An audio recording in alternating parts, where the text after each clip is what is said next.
Simplement magnifique. Simplement magnifique.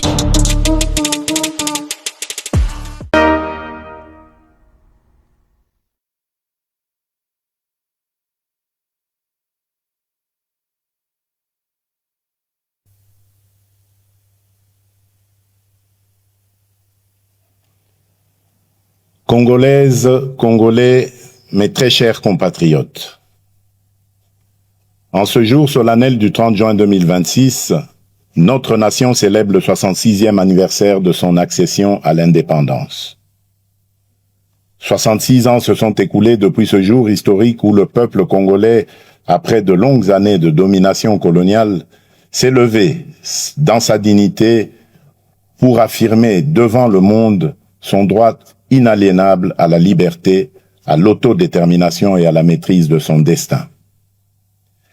Le 30 juin n'est donc pas une simple date de notre calendrier républicain. Il est à la fois une mémoire, une promesse et une responsabilité. Il est la mémoire de celles et ceux qui, par leur courage et leur sacrifice, ont ouvert le chemin de notre liberté.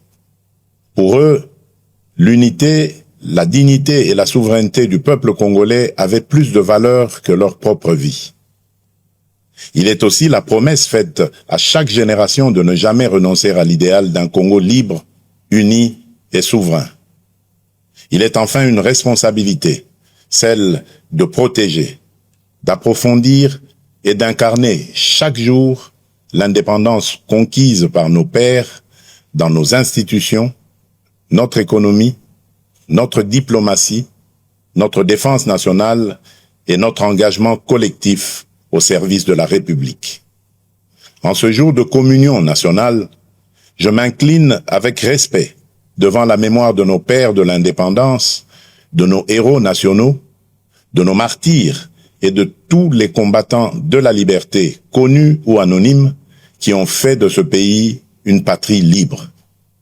Je rends un hommage particulier à Joseph Kasavubu, à Patrice Emery Lumumba, ainsi qu'à tous les bâtisseurs de notre conscience nationale.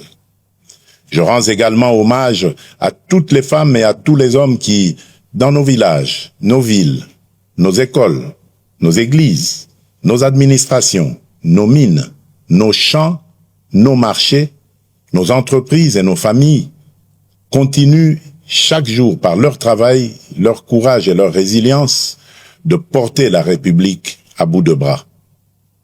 Mes très chers compatriotes, cette année encore, notre fête nationale intervient dans un contexte grave.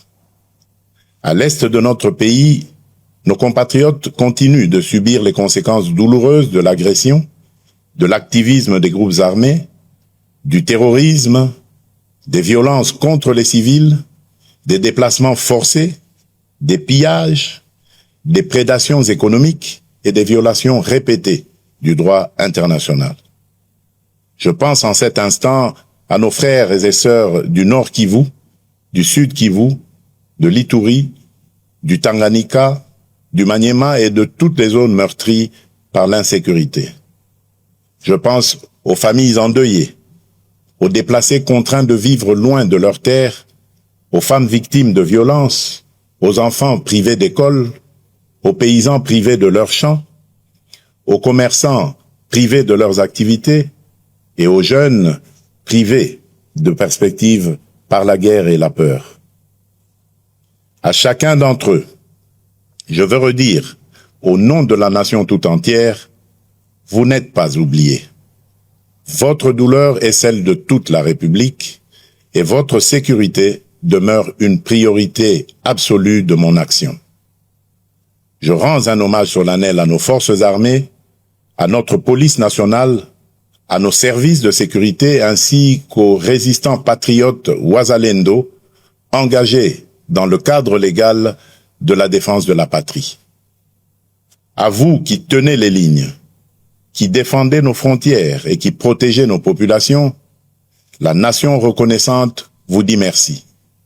Votre courage est le rempart de notre souveraineté et votre engagement restera inscrit dans la mémoire de la République. Mes très chers compatriotes, l'année dernière, à la même période, Je m'adressais à vous au lendemain d'avancées diplomatiques importantes, notamment dans le cadre de l'accord de Washington et des discussions de Doha. Ces démarches avaient ouvert une espérance et replacé la tragédie congolaise au cœur des agendas régionaux et internationaux. Elles ont surtout consacré une vérité essentielle: aucune paix durable dans la région des Grands Lacs ne peut se bâtir contre la souveraineté de la République démocratique du Congo, ni au détriment de la dignité de son peuple. Le choix de la diplomatie n'a jamais été un signe de faiblesse. Il fut le choix de la responsabilité, de la maîtrise et de la recherche, par tous les moyens légitimes, de la fin des souffrances imposées à nos populations. Les accords de Washington, les discussions de Doha et les engagements de Montreux n'ont de sens que s'ils produisent des résultats concrets, vérifiables et irréversibles: le silence des armes, la fin de tout soutien aux groupes armés, le retrait effectif des forces étrangères non invitées, le désarmement des combattants, le retour digne et sécurisé des déplacés et des réfugiés, la protection des civils, la restauration de l'autorité de l'État, la justice pour les victimes et des garanties crédibles de non-répétition. La République démocratique du Congo reste engagée en faveur de la paix. Elle respecte sa parole, honore ses engagements et demeure ouverte au dialogue lorsqu'il est sincère, équilibré et conforme aux intérêts fondamentaux de la nation. Mais la paix ne peut être ni une mise entre parenthèses de la vérité, ni une récompense accordée à ceux qui prennent les armes contre la République, encore moins un compromis sur notre souveraineté, notre justice ou notre intégrité territoriale. La paix que nous recherchons est une paix juste, une paix qui respecte les frontières, restaure l'autorité de l'État, sanctionne les crimes et transforme nos ressources naturelles en instruments de développement et non en carburant de guerre.